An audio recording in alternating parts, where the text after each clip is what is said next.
ವೀಕ್ಷಕರೆಲ್ಲರಿಗೂ ದೈನಿಕ ರಾಶಿ ಫಲ ವಿಶೇಷ ಕಾರ್ಯಕ್ರಮಕ್ಕೆ ಸ್ವಾಗತ. ಇವತ್ತಿನ ಈ ವಿಡಿಯೋದಲ್ಲಿ ನಾವು ವರ್ಷ 2025ರ ಮಾರ್ಚ್ ತಿಂಗಳಿನ 4ನೇ ತಾರೀಕಿನ ದಿನದನು ರಾಶಿಯ ಫಲಗಳನ್ನು ತಿಳಿದುಕೊಳ್ಳಲಿದ್ದು, ಈ ದಿನದನು ರಾಶಿಯ ಜಾತಕದವರ ಪಾಲಿಗೆ ಹೇಗೆ ಸಾಬೀತಾಗಲಿವೆ, ಈ ದಿನ ಗ್ರಹ ನಕ್ಷತ್ರಗಳ ಸ್ಥಿತಿಗತಿಗಳೇನು ಮತ್ತು ಇಲ್ಲಿ ಉಂಟಾಗಲಿರುವ ಯೋಗಗಳ್ಯಾವುವು, ಈ ಯೋಗಗಳ ಪ್ರಭಾವ ನಿಮ್ಮ ಮೇಲೆ ಹೇಗೆ ಕಾಣಿಸಿಕೊಳ್ಳಲಿದೆ, ಜೊತೆಗೆ ಈ ದಿನಗಳಂದು ನೀವು ಹೊಂದಿರಬೇಕಾದ ಎಚ್ಚರಿಕೆ ಏನು ಅನ್ನೋದೆಲ್ಲವನ್ನ ವಿಸ್ತಾರ ರೂಪದಲ್ಲಿ ಇಲ್ಲಿ ತಿಳಿದುಕೊಳ್ಳೋಣ.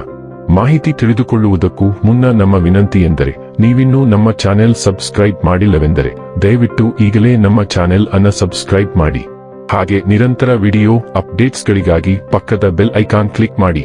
ವೀಕ್ಷಕರೇ, ದೈನಿಕ ರಾಶಿ ಫಲಗಳನ್ನು ತಿಳಿದುಕೊಳ್ಳುವುದಕ್ಕೂ ಮುನ್ನ ಈ ದಿನ ಗ್ರಹ ನಕ್ಷತ್ರ ತಿಥಿಗಳ ಮಾಹಿತಿ ಮತ್ತು ಯೋಗಗಳ ಕುರಿತು ನೋಡೋಣ.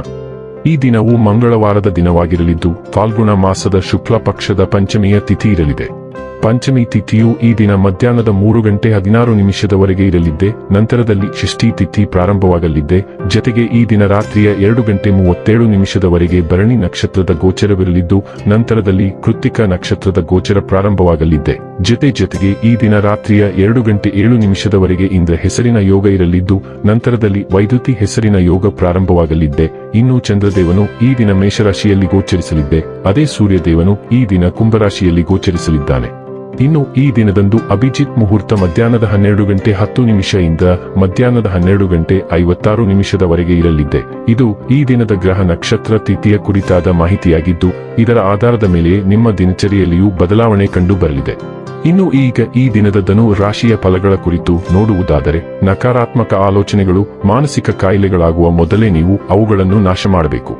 ನೀವು ನಿಮಗೆ ಸಂಪೂರ್ಣ ಮಾನಸಿಕ ತೃಪ್ತಿ ನೀಡುವ ದಾನ ಮತ್ತು ಧರ್ಮ ಕಾರ್ಯಗಳಲ್ಲಿ ನಿಮ್ಮನ್ನು ತೊಡಗಿಸಿಕೊಂಡು ಅವುಗಳನ್ನು ತೊಡೆದುಹಾಕಬಹುದು. ಇಲ್ಲಿಯವರೆಗೆ ಅನಗತ್ಯವಾಗಿ ಹಣವನ್ನು ಖರ್ಚು ಮಾಡುತ್ತಿದ್ದವರು ಜೀವನದಲ್ಲಿ ಹಣದ ಪ್ರಾಮುಖ್ಯತೆ ಏನು ಎಂಬುದನ್ನು ಅರ್ಥ ಮಾಡಿಕೊಳ್ಳಬಹುದು. ಏಕೆಂದರೆ ಇಂದು ಇದ್ದಕ್ಕಿದ್ದಂತೆ ನಿಮಗೆ ಹಣದ ಅಗತ್ಯವಿರುತ್ತದೆ ಮತ್ತು ನಿಮಗೆ ಸಾಕಷ್ಟು ಹಣವಿರುವುದಿಲ್ಲ. ನಿಮ್ಮ ಮಕ್ಕಳಿಂದ ನೀವು ಕೆಲವು ಪಾಠಗಳನ್ನು ಕಲಿಯಲಿದ್ದೀರಿ. ಅವರು ಅತ್ಯಂತ ಪರಿಶುದ್ಧ ಪ್ರಭೆಗಳನ್ನು ಹೊಂದಿರುತ್ತಾರೆ ಮತ್ತು ಅವರ ಮುಗ್ಧತೆ ಹಾಗೂ ಆನಂದದಿಂದ ಮತ್ತು ನಕಾರಾತ್ಮಕ ಗುಣಗಳ ಅನುಪಸ್ಥಿತಿಯಿಂದ ಅವರ ಸುತ್ತಲಿರುವವರನ್ನು ಬದಲಾಯಿಸುವ ಶಕ್ತಿ ಹೊಂದಿರುತ್ತಾರೆ. ಪ್ರಣಯದ ಬಂಧಗಳು ನಿಮ್ಮ ಸಂತೋಷವನ್ನು ಆಸಕ್ತಿಕರವಾಗಿಸುತ್ತವೆ.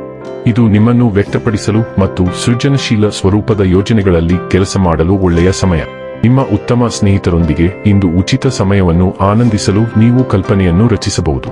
ನಿಮ್ಮನ್ನು ಸಂತೋಷಗೊಳಿಸಲು ನಿಮ್ಮ ಜೀವನ ಸಂಗಾತಿ ಇಂದು ಬಹಳಷ್ಟು ಪ್ರಯತ್ನಗಳನ್ನು ಮಾಡುತ್ತಾರೆ. ನಿಮಗೆ ಹತ್ತಿರವಿರುವ ಯಾರಿಗಾದರೂ ಇದ್ದಕ್ಕಿದ್ದಂತೆ ಭಾವನೆಗಳ ಕೋಲಾಹಲ ಉಂಟಾಗಬಹುದು ಮತ್ತು ಅದಕ್ಕೆ ಕಾರಣ ಬಹುಶಃ ನೀವೇ ಆಗಿರಬಹುದು. ನೀವು ಬೇಗನೆ ತೀರ್ಮಾನಗಳಿಗೆ ಧಾವಿಸುತ್ತೀರಿ ಮತ್ತು ಆ ವಿಷಯವನ್ನು ಸರಿಯಾಗಿ ಪರಿಶೀಲಿಸದೆ ಆ ವ್ಯಕ್ತಿಯನ್ನು ವಿಶ್ವಾಸದ್ರೋಹಿ ಎಂದು ದೂಷಿಸಿದ್ದೀರಿ. ಆದ್ದರಿಂದ ನೀವು ಸರಿಯಾದ ಸಮಯದಲ್ಲಿ ವಿಷಯಗಳು ಬಹಿರಂಗಗೊಳ್ಳುವುದನ್ನು ನೋಡುತ್ತಾ ಕುಳಿತುಕೊಳ್ಳುವ ತಾಳ್ಮೆಯನ್ನು ಬೆಳೆಸಿಕೊಳ್ಳಬೇಕು. ಆರೋಗ್ಯ ಮತ್ತು ಸ್ವಾಸ್ಥ್ಯ ಬಗ್ಗೆ ತಿಳಿದುಕೊಳ್ಳೋಣ. ಇಂದು ನೀವು ತುಂಬಾ ಚೈತನ್ಯಶೀಲರಾಗಿರುತ್ತೀರಿ. ಅದು ನಿಮ್ಮ ಕಾರ್ಯಗಳಲ್ಲಿ ಪ್ರತಿಫಲಿಸುತ್ತದೆ. ನೀವು ಸಾಮಾನ್ಯವಾಗಿ ಉತ್ತಮ ಆರೋಗ್ಯವನ್ನು ಸಹ ಆನಂದಿಸುತ್ತೀರಿ. ನೀವು ಸ್ವಲ್ಪ ಸಮಯದಿಂದ ಅದನ್ನು ನಿರ್ಲಕ್ಷಿಸುತ್ತಿದ್ದರೆ ಇಂದು ಕೆಲವು ಆರೋಗ್ಯ ದಿನಚರಿಗಳನ್ನು ಯೋಜಿಸಬಹುದು.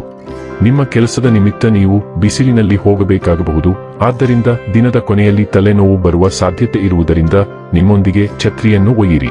ಡೈಲಿ ಲವ್ ಮತ್ತು ರಿಲೇಶನ್ಶಿಪ್ ಬಗ್ಗೆ ತಿಳಿದುಕೊಳ್ಳೋಣ. ನೀವು ನಿಮ್ಮ ಉದ್ಯೋಗ ಮತ್ತು ವೃತ್ತಿ ಜೀವನಕ್ಕೆ ಹೆಚ್ಚು ಸಮಯವನ್ನು ಮೀಸಲಿಡುವುದರಿಂದ ನಿಮ್ಮ ಪ್ರೇಮ ಜೀವನ ಮತ್ತು ನಿಮ್ಮ ಸಂಗಾತಿಯನ್ನು ನಿರ್ಲಕ್ಷಿಸುತ್ತೀರಿ. ನಿಮ್ಮ ಸಂಗಾತಿ ನಿಮ್ಮನ್ನು ಚೆನ್ನಾಗಿ ಅರ್ಥ ಮಾಡಿಕೊಂಡಿದ್ದಾರೆ, ಆದರೆ ಈಗ ಅವನು ಅಥವಾ ಅವಳು ಅಸಹನೆಯ ಲಕ್ಷಣಗಳನ್ನು ತೋರಿಸುತ್ತಿರಬಹುದು. ನಿಮ್ಮ ವೈಯಕ್ತಿಕ ಜೀವನವು ಪೂರ್ಣ ಪ್ರಮಾಣದ ಬಿಕ್ಕಟ್ಟಾಗಿ ಬೆಳೆಯುವ ಮೊದಲು ನೀವು ಅದರ ಕಡೆಗೆ ಗಮನಹರಿಸುವುದು ಬಹಳ ಮುಖ್ಯ. ಆದಾಗ್ಯೂ ತಡವಾಗುವವರೆಗೂ ನೀವು ಸಮಸ್ಯೆಯನ್ನು ಗುರುತಿಸದೇ ಇರಬಹುದು. ವೃತ್ತಿ ಮತ್ತು ಹಣ ಬಗ್ಗೆ ತಿಳಿದುಕೊಳ್ಳೋಣ. ಕೆಲಸದ ಮುಂಭಾಗದಲ್ಲಿ ನೀವು ಯೋಜಿಸಿದಂತೆ ಕೆಲಸಗಳು ನಡೆಯದೇ ಇರಬಹುದು, ಆದರೆ ಈ ಕಾರಣದಿಂದಾಗಿ ನೀವು ಆಕ್ರಮಣಕಾರಿಯಾಗಬಾರದು. ಅದು ವಾಸ್ತವವಾಗಿ ಇಡೀ ಪ್ರಯತ್ನವನ್ನು ವ್ಯರ್ಥ ಮಾಡಬಹುದು. ಕೆಲಸದಲ್ಲಿ ಪ್ರಗತಿಗೆ ಈಗ ಸಾಕಷ್ಟು ತಾಳ್ಮೆ ಅಗತ್ಯವಿರುತ್ತದೆ. ಅದು ನಿಮಗೆ ಸುಲಭವಾಗಿ ಬರುವುದಿಲ್ಲ.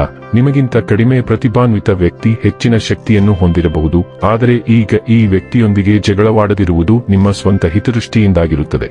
ಇನ್ನು ಕೊನೆಯದಾಗಿ ಈ ದಿನ ಮಾಡಿಕೊಳ್ಳಬೇಕಾದ ಉಪಾಯಗಳ ಕುರಿತು ನೋಡುವುದಾದರೆ, ಹನುಮಂತ ದೇವಾಲಯದಲ್ಲಿ ಬಾದಾಮಿಯನ್ನು ಅರ್ಪಿಸಿ ಮತ್ತು ಅರ್ಧ ಬಾದಾಮಿಯನ್ನು ತಂದು ಲಾಕರ್ನಲ್ಲಿ ಇರಿಸುವುದರಿಂದ ಆರ್ಥಿಕ ಪರಿಸ್ಥಿತಿ ಉತ್ತಮವಾಗಿರುತ್ತದೆ.